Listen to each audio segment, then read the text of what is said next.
A paz do Senhor, meus irmãos, tudo bem com vocês? Eu me chamo José Vitor, você está no canal Expondo as Escrituras e nós iremos estudar hoje a lição de número 13 da Escola Bíblica Dominical. Estamos na última lição e temos a certeza que no decorrer de todas essas lições nós fomos edificados pelo Espírito Santo, edificados pelo poder de Deus, que pela sua boa vontade esteve falando aos nossos corações, falando conosco, através de cada lição que foi de suma importância para a nossa caminhada cristã. E a título de introdução, eu desejo aqui voltar lá na lição de número 1 e assim de forma sucinta, vamos sintetizar estas lições, fazendo aqui um panorama. Então, vocês se lembram que nós estudamos na lição de número 1, por exemplo? Na lição de número 1, nós estudamos sobre o início da caminhada. No início da caminhada, nessa lição, nós aprendemos que a caminhada cristã ela se inicia no arrependimento, ou seja, quando a palavra do Senhor é pregada, é anunciada, a pessoa entende, por graça de Deus, a graça de Deus o capacita a entender que ela precisa se arrepender dos seus pecados. E quando ela dá as costas para o pecado, ela declara sua fé em Jesus. Ela vira as costas para o pecado e se volta a Cristo. E essa decisão, essa atitude gera um novo nascimento. O Espírito Santo gera um novo nascimento. Lembrando aqui que nada provém de nós, a salvação é dom de Deus, é obra de Deus, do início ao fim, é Deus quem opera essa grande salvação. Então aqui se dá o início da caminhada. Na lição de número 2, por título A Escolha entre a Porta Estreita e a Porta Larga, nós entendemos que agora o recém-nascido, por assim dizer, ele entra por esta porta estreita, o que denota, o que sugere uma vida de renúncia do seu eu e também uma disposição para enfrentar os desafios desta caminhada cristã. Na lição de número 3, o céu, o destino do cristão, nós estudamos que o cristão que é recém-nascido e que entrou por esta porta estreita, ele entende que ele é peregrino nessa terra. E isso aqui tudo vai acabar e que ele tem um alvo, que é o céu, que é a salvação propriamente dita. Eu sempre costumo falar e vou repetir aqui, a fim de que fixe no seu coração que nós fomos salvos no passado, nós estamos sendo salvos no presente e nós seremos salvos no futuro, na vinda do Senhor Jesus. Na lição de número 4, nós estudamos com o título Como se conduzir na caminhada. E nós aprendemos como nós devemos nos portar nessa caminhada cristã com sabedoria e prudência. Falamos muito sobre um andar prudente, um andar com sabedoria. Na lição de número 5, nós destacamos quais são os inimigos do cristão nessa jornada, nessa peregrinação nesta terra. Nós temos pelo menos aí os 3 principais inimigos, que é a nossa natureza pecaminosa, o mundo e o diabo. E nós entendemos que nós temos essa luta diária, mas já logo na lição 6 nós estudamos as nossas armas espirituais, tendo a certeza que o próprio Deus nos fornece por sua graça uma armadura ou armas que Deus ele nos concede para nós vencermos. Falamos muito sobre oração, jejum e o estudo da palavra de Deus como meios de vencer esses 3 inimigos. Na lição de número 7, o perigo da murmuração. Nós estudamos e vimos o perigo de viver reclamando, tapar os olhos para aquilo que Deus está fazendo e viver somente reclamando e murmurando. E as consequências desse trágico pecado, que é nos tirar do caminho, do rumo ao céu. O pecado de murmuração, como tirou muitos do povo de Israel, tirou a possibilidade deles entrarem na terra que Deus tinha prometido, a terra que mana leite e mel.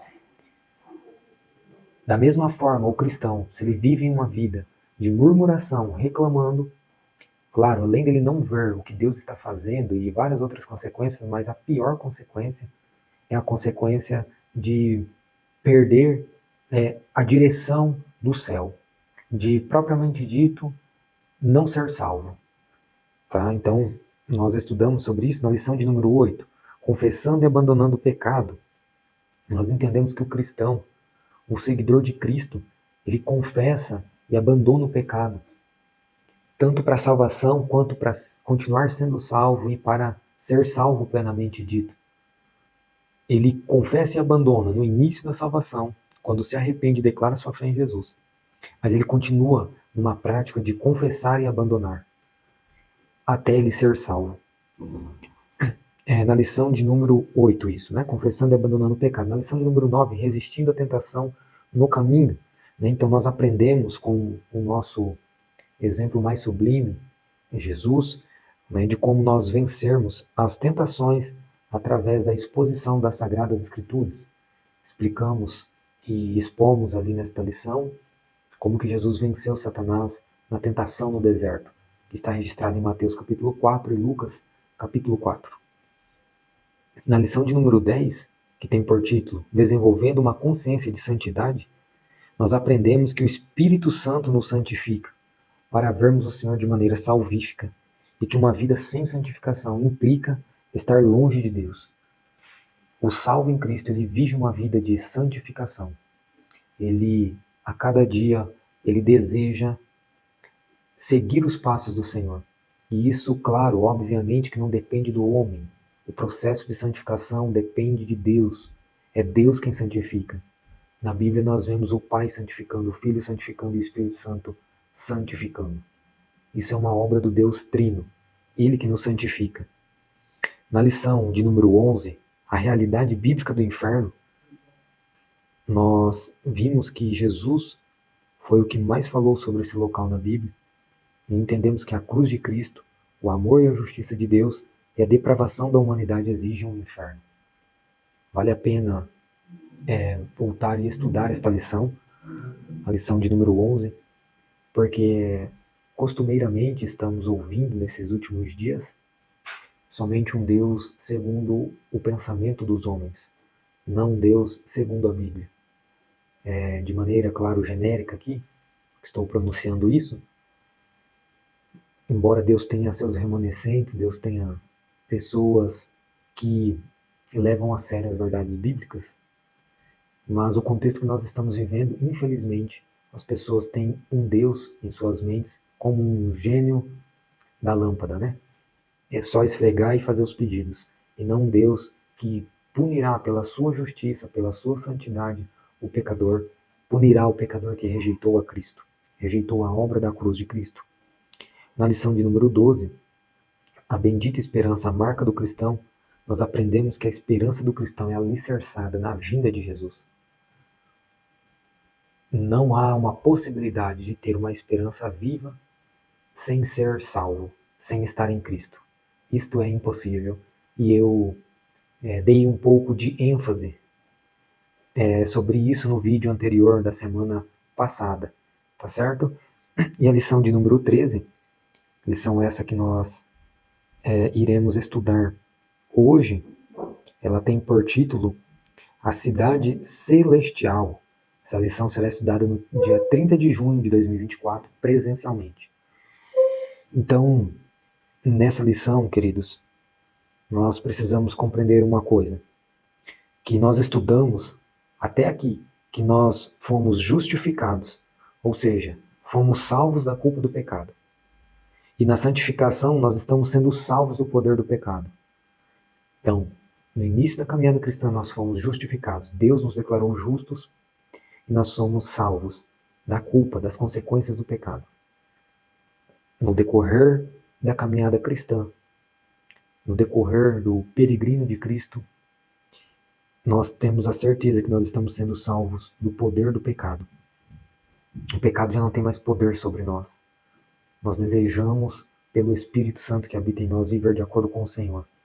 E nessa última lição, nós veremos o nosso estado de glorificação, onde seremos salvos da presença do pecado. Veja só, isso é lindo, é muito lindo. No início, quando nós declaramos nossa fé em Jesus, Jesus nos declara justos, aceitos diante de Deus. No decorrer da caminhada cristã, na santificação que o Espírito Santo produz em nós, Nós estamos sendo salvos do poder do pecado. O pecado já não tem mais domínio sobre nós. Nós pecamos por natureza, mas não porque ele tem domínio sobre nós. Não porque ele que comanda o nosso eu mais. Agora quem comanda nós é o Senhor Jesus. O trono do Senhor é dentro do nosso coração. Glória a Deus. E nessa lição nós veremos que o nosso estado de glorificação, quando estaremos para sempre com o Senhor, com corpos glorificados, incorruptíveis, semelhantes ao de nosso Salvador. E aqui, nesse momento, nós seremos salvos da presença do pecado. Ou seja, seremos salvos de maneira completa. O pecado não estará mais em nós. Não surtirá efeito algum, porque nós seremos santos de maneira plena. E isto só é possível se nós vivermos em obediência ao Senhor e perseverar até o fim na doutrina, na comunhão, nas orações, no partir do pão. Que possamos continuar firmes. Glória a Deus. Vamos seguir aqui a lição para o texto áureo. No texto áureo que se encontra na carta do apóstolo Paulo aos Filipenses, no capítulo 3, e no versículo 20, diz assim: mas a nossa cidade está nos céus, donde também esperamos o Salvador, o Senhor Jesus Cristo. Eu quero fazer aqui um breve comentário sobre isso, até porque foi feita ali uma explicação, nós fizemos aí uma explicação, ainda que de maneira mais sucinta, na lição de número 3. Então, se você quer aprender o contexto de que Paulo escreveu esse versículo, registrou e pronunciou isso à igreja em Filipos, volte lá na lição de número 3, no texto áureo, que ali tem uma explicação de maneira sucinta, mas traz um panorama muito bom para você ter uma compreensão saudável do texto. E complementando então, a nossa cidade, a Nova Jerusalém, ela está no céu, isso está em Gálatas, capítulo 4, versículo 26. Em Hebreus 11:10, diz que Deus é o seu arquiteto, glória a Deus, o qual, ainda no capítulo 11 de Hebreus, no versículo 16, nós vemos que os servos de Deus no Antigo Testamento desejavam almejar esta cidade celestial. Eles não, por exemplo, Abraão não almejava simplesmente a terra prometida, um lugar que mana leite e mel, mas almejava uma cidade celestial já. Nós temos a certeza que em breve ela descerá à terra, como a cidade de Deus está em Apocalipse 21:2. João vê a cidade santa, a Nova Jerusalém, descendo do céu. Aqui Paulo está falando que a nossa cidade está nos céus. Não há contradição alguma, antes que alguém esteja assistindo e surja essa dúvida. Paulo, quando ele estava escrevendo isso, ele disse: a nossa cidade está no céu. Ou seja, onde Deus habita, o nosso local está lá, está com ele. Já em Apocalipse 21:2, numa visão futurística, João, o apóstolo João, ele vê a cidade descendo do céu. Ou seja, ela descerá, Deus habitará conosco. Isso é só ler o capítulo 21, principalmente os primeiros 5 versículos. Deus habitará conosco. Será a cidade em que Deus reinará. O Deus Trino estará conosco. E isso será maravilhoso. É o nosso estado de glorificação. Por isso, aqui vale abrir um parêntese e, de certa forma, aplicar para nós. Vale a pena viver para o Senhor. Vale a pena passar as agruras deste mundo, os dissabores deste mundo, mas viver de forma fiel ao Senhor, porque aqui a Bíblia diz que seremos para sempre felizes, alegres, porque estaremos face a face com aquele que, pendurado no madeiro, deu a vida por nós, nos salvou, nos substituiu lá na cruz. Glória a Deus por isso. E nós estaremos face a face com Ele, adorando para todo sempre. A verdade prática diz o seguinte: a cidade celestial é o alvo de toda a nossa jornada, que iniciou com o novo nascimento e se consumará com a entrada pelos portões celestiais. Glória a Deus. O destino final do cristão não é a sepultura, e sim a Nova Jerusalém. Cristo venceu a morte por nós. Tem até um louvor que eu gosto muito, né? Que diz: não se pode matar um crente, quem é salvo não morre não. Realmente, o destino do ser humano não é a sepultura. O destino do ser humano é viver para todo sempre com o Senhor Jesus. Isso é motivo para nós glorificarmos o nome do Senhor, exaltarmos o seu nome e vivermos em sua dependência. Glória a Deus. A leitura bíblica em classe se encontra em Apocalipse 21, capítulo 21, do versículo 9 ao 14, e do capítulo 22, do versículo 1 ao 5. Não irei ler esses versículos, mas é importante você, que é um bom estudioso da palavra de Deus, ler todos estes versículos. Não irei ler aqui para ganhar um pouco de tempo. Vamos seguir aqui já para o tópico de número 1. E no decorrer da lição, nós veremos que dá para ir dando uma pincelada nesses versículos. Tá certo? Então, no tópico de número 1, o objetivo da lição é conceituar o paraíso. A palavra paraíso no grego é paradeisos, é um empréstimo da língua grega, porque ela tem a sua origem na língua persa, que significa literalmente um jardim murado. Então, a ideia de paraíso, no conceito persa, é de um jardim murado. O grego ele toma essa linguagem, esse termo, né? No caso, melhor dizendo, os escritores bíblicos que escreveram no grego, na língua original, escritores do Novo Testamento, eles usam, no caso, para se referir ao paraíso. Mas a sua origem, o termo de origem, significa um jardim murado, né? A Septuaginta, por exemplo, vocês sabem o que é a Septuaginta? A Septuaginta é a tradução dos 70. Foram 70 homens que traduziram o Antigo Testamento, que está em hebraico e aramaico, algumas partes, né, de aramaico, para o grego. E eles usam esse termo, por exemplo, para se referir ao jardim que estava no Éden. Então lá, o termo que eles usam é este termo aqui, em grego. Tá? Agora, quando nós vamos agora entrar aqui propriamente dito nos escritores bíblicos, o que eles usam, nós vamos ver, por exemplo, o apóstolo Paulo, ele usa esse termo para se referir ao terceiro céu onde ele foi arrebatado. A segunda carta de Paulo aos Coríntios, no capítulo 12, no versículo 2 e no versículo 4, ele diz que ele foi arrebatado até o terceiro céu, de forma implícita ali, ele está se referindo, depois no versículo 4 ele cita que ele foi até o paraíso. É o mesmo termo, tá? Ele é usado apenas 3 vezes no Novo Testamento. Já vou dizer onde está as outras 2 vezes onde é descrito, tá certo? Esse termo. Mas aqui Paulo ele diz que ele foi ao terceiro céu, ou seja, no paraíso. Tá? Então, nós vemos, por exemplo, Jesus se referindo a esse local lá em Lucas 23, 43. Lucas usa este mesmo termo para se referir ao local onde Jesus prometeu aquele ladrão arrependido, que ele estaria, que hoje estarás comigo no paraíso. Ou seja, Paulo foi até o terceiro céu no paraíso. Jesus prometeu àquele ladrão arrependido que ele estaria no paraíso. Então, eu acho assim difícil, para ser bem sincero, ter uma compreensão de que tanto o apóstolo Paulo quanto Jesus Cristo não esteja se referindo a este paraíso como o local dos salvos.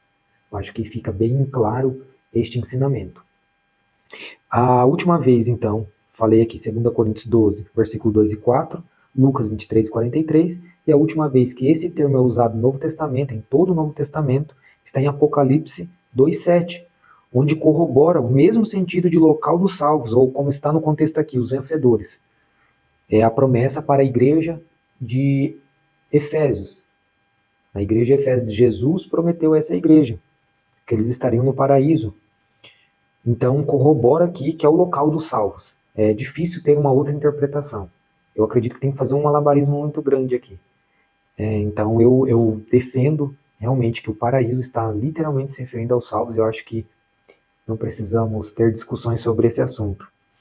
Então nós entendemos que no primeiro paraíso, ou seja, lá no Éden, o primeiro casal perdeu o direito de se alimentar da árvore da vida.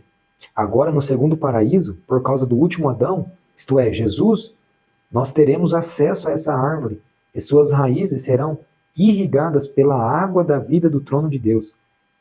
Seu fruto como uma constante fonte de nutrição e suas folhas trazendo cura para os habitantes da cidade, os que têm seus nomes escritos no livro da vida do Cordeiro.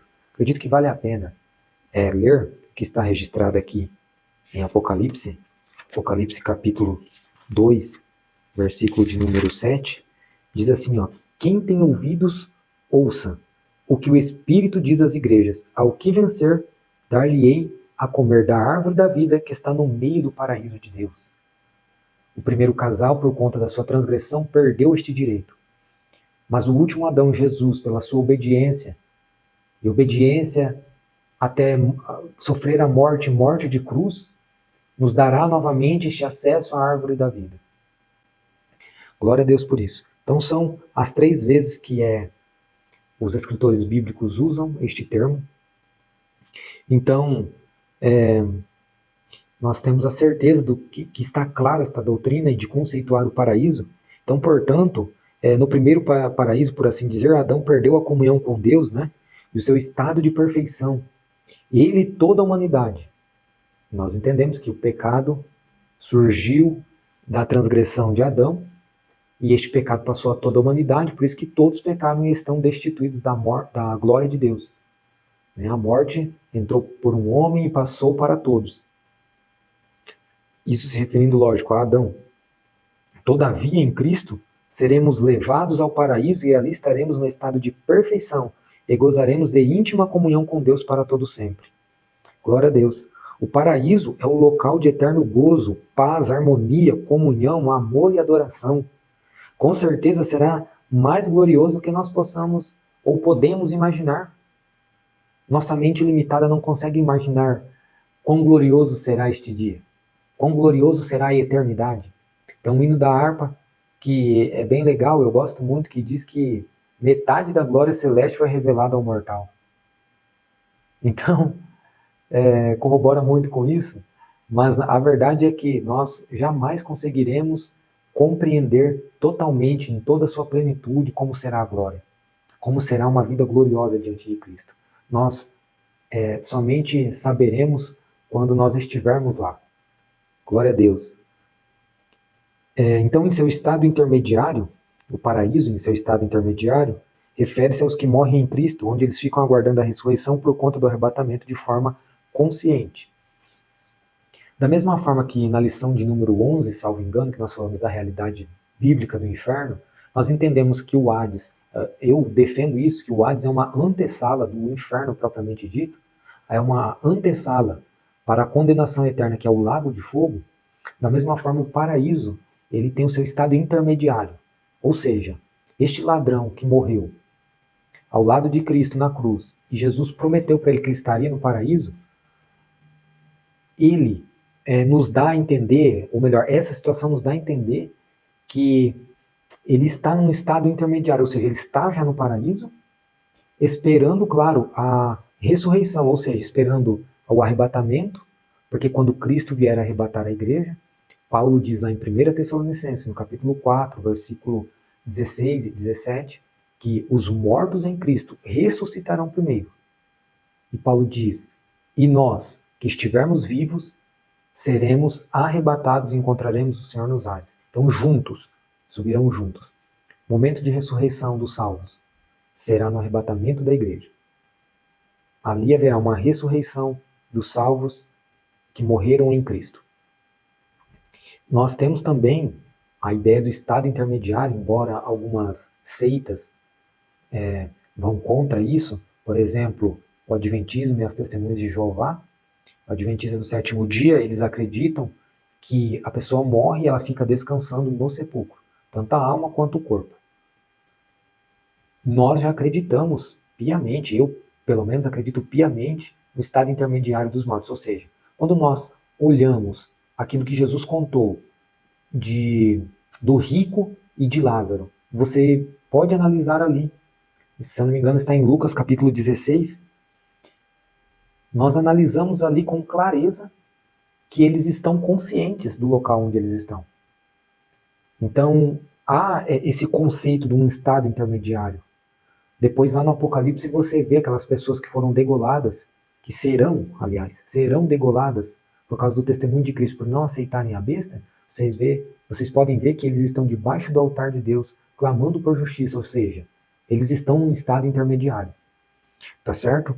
Então, em seu estado intermediário, o paraíso seria também como se fosse uma antessala da salvação propriamente dita. Assim como há o Hades, como uma antessala do inferno propriamente dito, a condenação eterna, o paraíso também tem seu estado intermediário, onde todos os salvos em Cristo estão lá, que morreram, né, em Cristo, estão lá e aguardam a ressurreição dos justos. Aqui, bem discutível essa questão, mas eu quero aqui lançar luz, talvez, para que você sinta o gosto de pesquisar sobre o assunto. Nos parece que, então, após a ressurreição de Jesus, o paraíso se tornou esse local, o que antes foi chamado de seio de Abraão, que nos parece que era no Hades, mas como se estivesse uma repartição para os ímpios e os salvos, ou seja, parece que estava tudo embaixo, né? O Hades, local dos mortos, parece que tinha uma certa divisão, né? Os salvos de um lado e os ímpios do outro. E, claro, isso aqui é uma construção, mas parece que Cristo, após a sua ressurreição, levou os salvos, tirou os salvos desse local no Hades. Não é bem explicado aqui. Não é um local de tormento. O local de tormento sempre foi para ímpios, mas parece que ele tira os salvos e leva ao paraíso.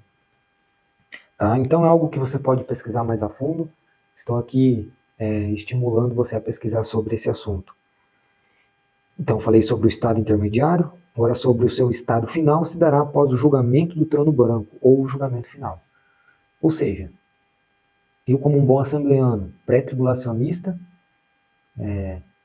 tenho que defender aqui, tenho e defendo, porque olhando para a Bíblia, que eu acredito ser mais coerente, vamos fazer aqui um certo cronograma do que vai acontecer. Então, por primeiro, arrebatamento da igreja. Jesus vem até as nuvens, no caso, nos ares, não pisa na terra. Os salvos em Cristo, tanto os mortos serão ressuscitados, os salvos em Cristo que estarão vivos por conta do arrebatamento, não conhecerão a morte. Juntos, todos unidos, subirão ao encontro do Senhor nos ares com corpos glorificados. Após isso, aqui na terra, haverá grande tribulação. No céu, eu creio piamente que nós receberemos os galardões, participaremos da ceia do Senhor, as bodas do Cordeiro, melhor dizendo. E no final da grande tribulação, Jesus desce, após um período que é bem discutível também se é 3 anos e meio ou 7 anos, mas seja como for, no final do período da grande tribulação, Jesus vem, pisa na terra, como tem profecias, a mais conhecida em Zacarias, que ele pisará no lagar da ira de Deus, não é? Jesus pisará na cidade santa, juntamente com ele toda a igreja, os seus anjos. E ele porá fim à grande tribulação, onde estarão reunidas nações para destruir Israel. Porém, Jesus ali faz o julgamento das nações. As nações que serão contra Israel serão lançadas no lago de fogo, junto com o anticristo e o falso profeta. Um anjo amarrará Satanás por 1000 anos e Jesus então implantará o milênio. 1000 anos de Jesus e a sua igreja reinando na terra. No final desse período, a Bíblia nos diz que Satanás enganará nações para uma guerra final e que ele vai querer fazer guerra contra os santos, vai querer fazer guerra contra o próprio Senhor Jesus, que desfará ele com o sopro de sua boca. Então, após isso, o que acontecerá? O juízo do trono branco, ou seja, o juízo final. Os mortos sem Cristo, todos serão ressuscitados para serem condenados ao lago de fogo. Lá a Bíblia diz, em Apocalipse, que o Hades terá que dar seus mortos, os mares terá que dar seus mortos, e todos estarão diante de Cristo para serem condenados, porque nenhum dos que estarão ali terão seus nomes escritos no livro da vida. Serão todos condenados. E então, após isso, nós temos o estado final, que é o paraíso propriamente dito, novos céus e nova terra. Então eu concluo esse tópico da seguinte maneira: diferentemente do jardim do Éden, que foi perdido por causa do pecado, O paraíso futuro jamais será destruído. Isso porque ele foi conquistado e garantido pelo Filho de Deus. É a justiça de Cristo que concede ao pecador redimido herdar o paraíso eterno. Glória a Deus.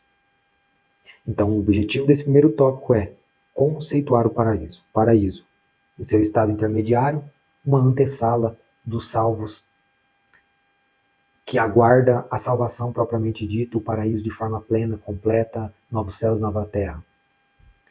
E no seu estado final é após toda a consumação de todas as coisas, de todo o plano de Deus, de tudo que Deus ordenou que irá acontecer. Nós vemos João vê, nós vemos na Bíblia, João vê, ele vê novos céus e nova terra. Então aqui está no seu estado eterno, estado final. Amém?